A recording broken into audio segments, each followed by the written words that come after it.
How to unfollow someone on TikTok. Hello guys and welcome back to the channel. In this video, I'm going to show you how you can unfollow someone on TikTok. So let's get started.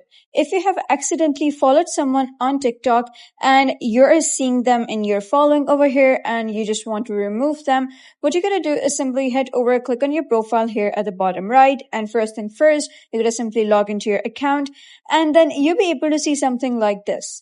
So here you'll be able to see following, followers, and likes. So these are the number of followings you have. That means the number of people you're following. So what you're going to do is simply click on following, and then you'll be able to see your following list over here. Simply ignore the suggested accounts. What you're going to do is simply click on following over here. Simply just head over to the person who you wish to unfollow.